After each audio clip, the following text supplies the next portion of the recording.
In 2011, President Barack Obama presented Russell with the Presidential Medal of Freedom, the nation's highest civilian honor, at the White House, citing him as someone who stood up for the rights and dignity of others. He marched in the 1963 March on Washington for Jobs and Freedom, sitting in the front row to hear Reverend Dr. Martin Luther King Jr. deliver his "I Have a Dream" speech. He moved to Mississippi after the assassination of civil rights activist Medgar Evers, and collaborated with Evers's brother, Charles, to establish an integrated basketball camp in Jackson. He was among a group of prominent black athletes who stood by Muhammad Ali when he refused to serve in the military during the Vietnam War. Following President Donald J. Trump's call for NFL owners to fire players who protested racial injustice by kneeling during the national anthem, Russell posted a photo on Twitter of himself kneeling while holding the medal. "What I wanted to do was show those guys that I support them," he told ESPN. Russell was the eventual victor. In 1955 and 1956, he led the University of San Francisco to NCAA tournament championships. In 1956, he won a gold medal with the United States Olympic basketball team.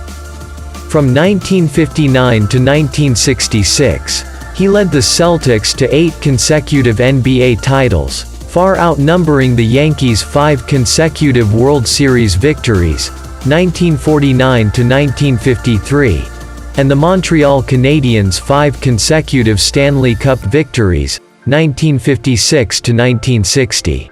He was named NBA Most Valuable Player 5 times and an All-Star 12 times. Russell was a reedy, towering figure at 6 feet 10 inches and 220 pounds, able to anticipate an opponent's shots and gain position for a rebound. And if the ball sailed through the hoop, his incredible leaping ability almost guaranteed he'd get it. He retired as the number 2 rebounder in NBA history, trailing only his longtime rival Wilt Chamberlain, who had 3 inches on him. Russell pulled down 21,620 rebounds, an astonishing average of 22.5 per game, with a single-game high of 51 against the Syracuse Nationals, the forerunners of the Philadelphia 76ers, in 1960. He didn't have much of a shooting touch, but he scored 14,522 points, many on high percentage, short left-handed hook shots, for an average of 15.1 per game.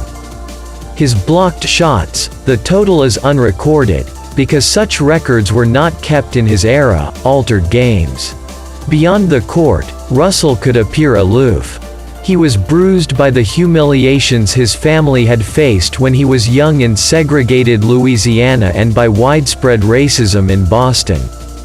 When he joined the Celtics in 1956, he was their only black player. Early in the 1960s, his home in Reading, Mass., was vandalized. Russell had 21,620 rebounds, an incredible average of 22.5 per game, with a career high of 51 against the Syracuse Nationals, the forerunners of the Philadelphia 76ers, in 1960. He didn't have much of a shooting touch, but he scored 14,522 points on an average of 15.1 per game, many of which came on high percentage, short left-handed hook shots.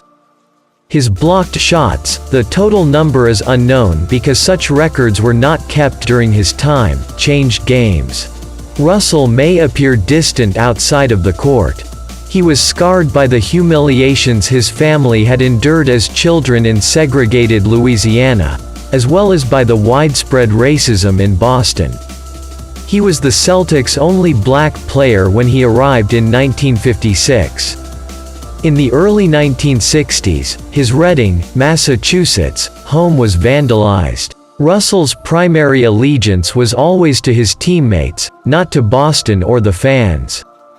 He refused to sign autographs for fans or even as keepsakes for his teammates, preferring to maintain his privacy and avoid displays of adoration. When the Celtics retired his number 6 jersey in March 1972, he insisted on a private ceremony in Boston Garden.